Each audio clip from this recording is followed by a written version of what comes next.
Hey guys, we are back with Maniac Magee. We are on chapter 19 today. So, if you haven't watched the chapters up until now, go back and watch those videos first.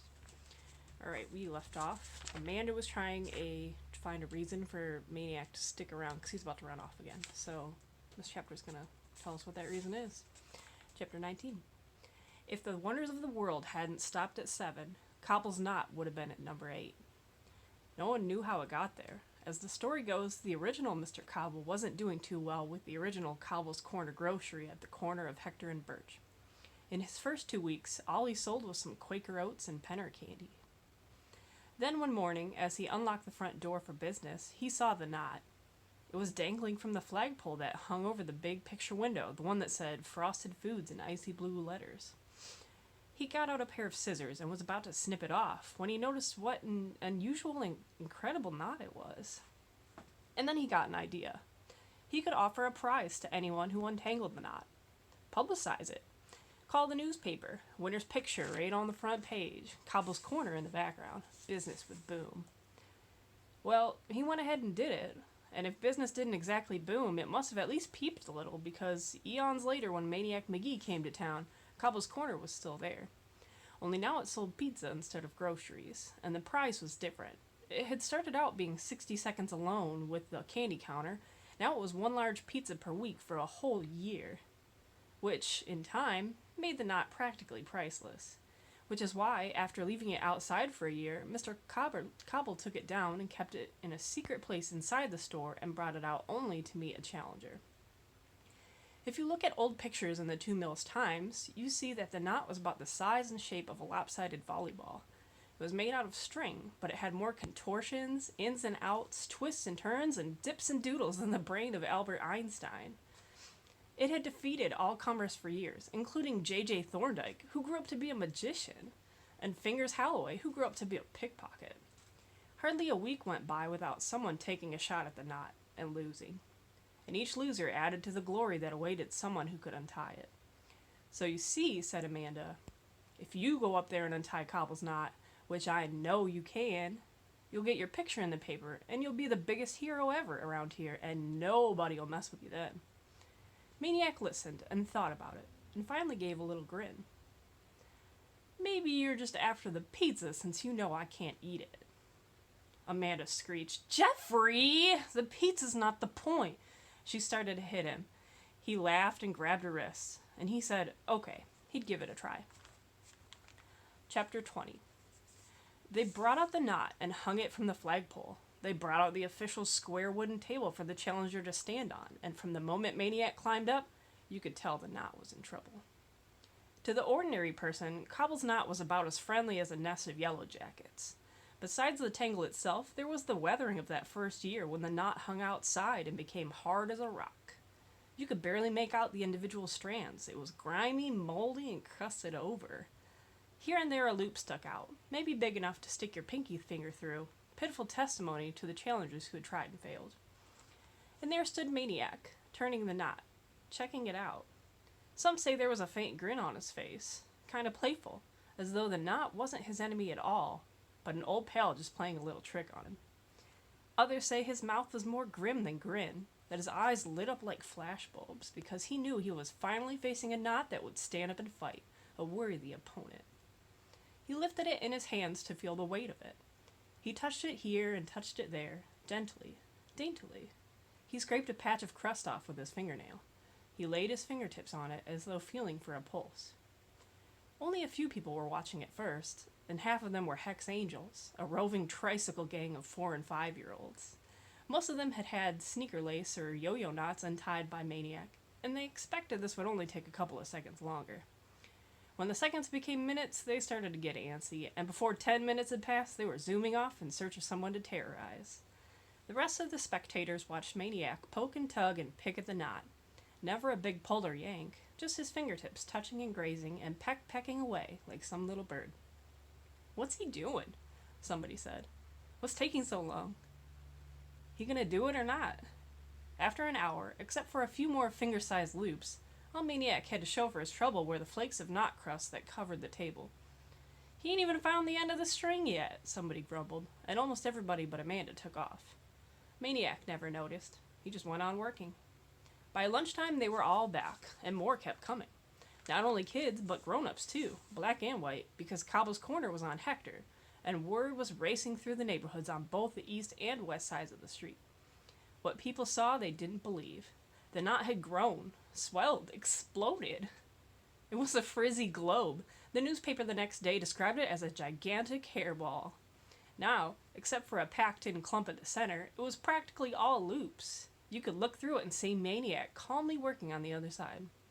"He found the end!" somebody gasped, and the corner burst out into applause. Meanwhile, inside Cobble's was selling pizza left and right, not to mention Zeps, a 2 meals type of hoagie, steak sandwiches, strombolis, and gallons of soda. Mr. Cobble himself came out to offer Maniac some pizza, which Maniac of course politely turned down. He did accept an orange soda, though, and then a little kid whose sneaker laces Maniac had untied many a time handed up to him a 3-pack of Tasty Cake butterscotch crimpets. After polishing off the crimpets, Maniac did the last thing anybody expected. He lay down and took a nap, right there on the table, the knot hanging above him like a small hairy planet, the mob buzzing all around him. Maniac knew what the rest of them didn't. The hardest part was yet to come. He had to find the right routes to untangle the mess, or it would just close up again like a rock and probably stay that way forever. He would need the touch of a surgeon, the alertness of an owl, the cunning of 3 foxes, and the foresight of a grandmaster in chess. To accomplish that, he needed to clear his head, to flush away all distraction, especially the memory of the butterscotch crimpets, which had already hooked him. In exactly 15 minutes, he woke up and started back in. Like some fairy tale tailor, he threaded the end through the maze, dipping and doodling through the openings and the way he squiggled a football through a defense. As the long August afternoon boiled along, the exploded knot hairball would cave in here, cave in there. It got lumpy, out of shape, and saggy. The Times photographer made starbursts with his camera.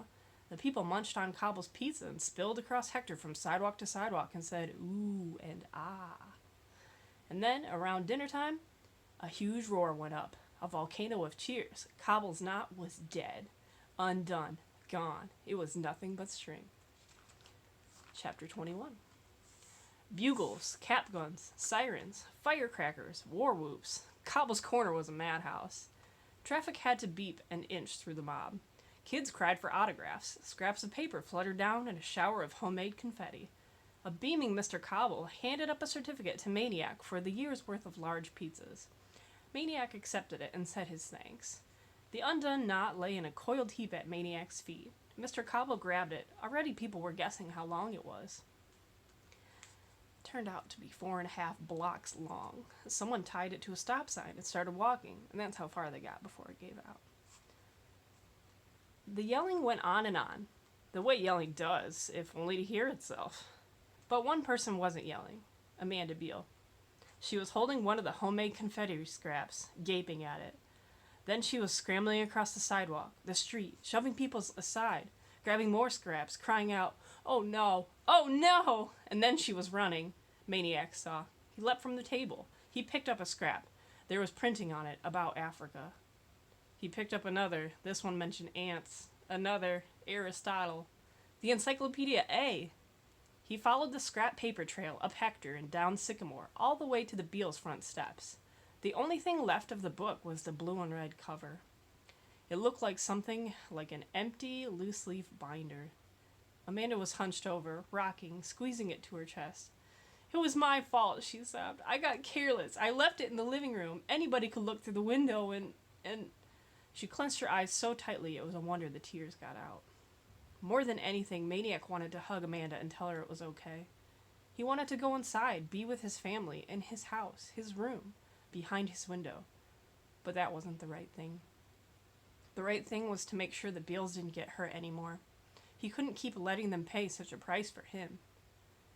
He turned and headed back up Sycamore. Maybe the man with the can of worms voice was right. Back to your own kind. Back to your own kind. He never got further west than the curb off of Hector Street, because McNabb and the Cobras were there to meet him, grinning, leering, hissing. "Yo, baby, we hear you got a little pizza prize there. Come on back. We missed ya. We've been waiting for ya." So he turned and started walking north on Hector, right down the middle of the street. right down an invisible chalk line that divided the east end from the west end. Cars beeped at him, drivers hollered, but he never flinched.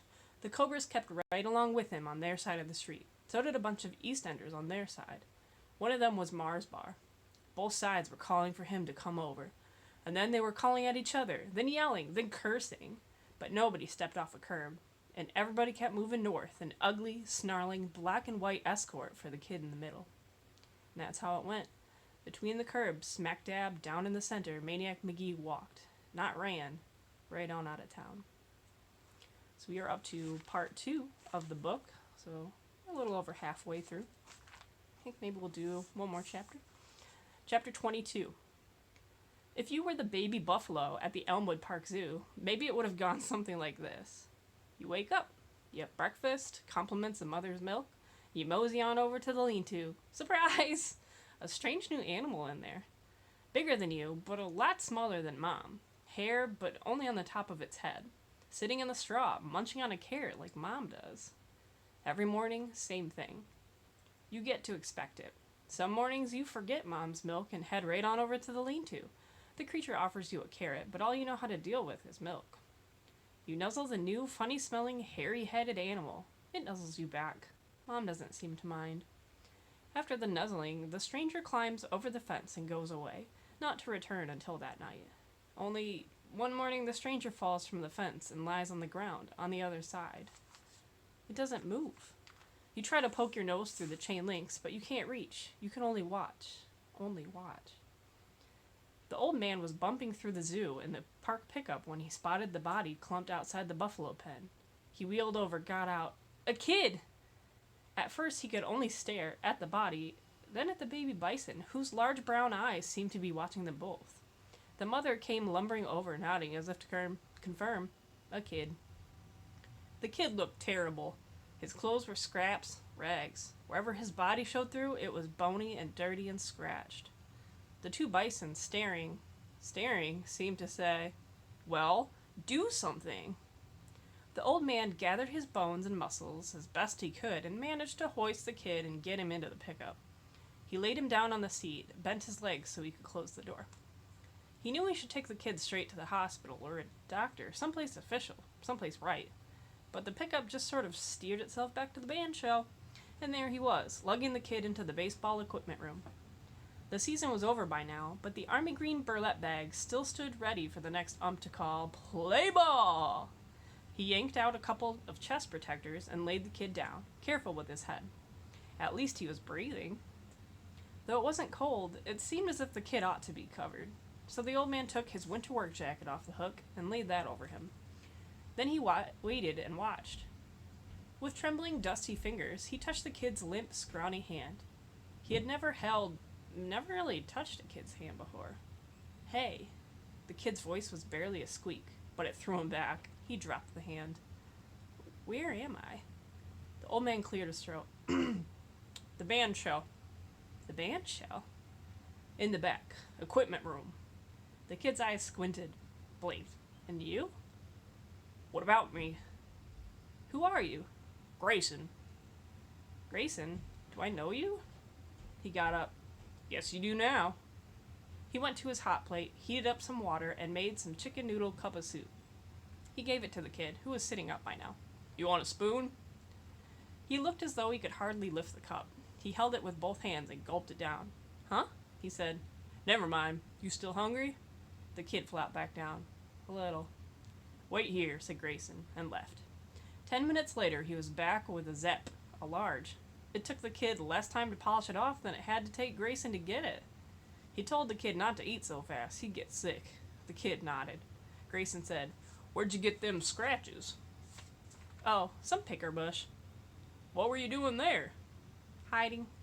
"Hiding? From who?" "Some kids." "Where?" The kid pointed. "Somewhere out there. Some other town." He crossed his legs, Indian style, on the chest protector. "Can I ask you a favor?" "Shoot." "Can we go somewhere and get some butterscotch crimpets?" Grayson squawked. "Crimpets? You still hungry?" "For them I am." Grayson threw the greasy Zepp wrapper into the wastebasket. "I don't know. Maybe you ought to do something for me first." "Like what?" "Like tell me your name." It's Jeffrey McGee. From where do you live? Well, I did live on Sycamore Street, 728. Did? I guess I don't anymore. The old man stared. You said Sycamore? Yep. Ain't that the East End? Yep. With his fingernail, he scraped a path of dirt off the kid's forearms. He stared at it. What are you doing? The kid said. Seeing if you was white under there. Neither spoke for a while. At last the kid said, Anything else you want to ask me? The old man shrugged. Guess not. Come on, don't stop asking. I'm asked out. How about the zoo, huh? Don't you want to know what I was doing at the zoo? At the buffalo pen? The old man sighed. Okay, what? I was living there. With the buffaloes? Yep, with the buffaloes. You like buffaloes? It was dark when I got there. I thought it was the deer pen. They switched the deer and the buffaloes around last month. Okay with me. I get along better with the buffaloes anyway. Well, I'll tell you one thing, the old man sniffed. You sure do smell like one. The kid laughed. They both laughed. When they finally calmed down, the kid said, Any chance of those crimpets now? Grayson reached for the pickup keys. Let's go. And we'll leave off right there. So we're going to come back with chapter 23 for the next video. If you guys have any requests for a book for me to read next, that's fine. I've got Boxcar Children. I've got some spooky stuff, some mystery ones, maybe like the Hardy Boys. There's lots of stuff to choose from. So if you have any requests, just let me know. Like always, if you subscribe and hit the notification bell, you will be alerted right away when I upload the next chapter. See you guys next time.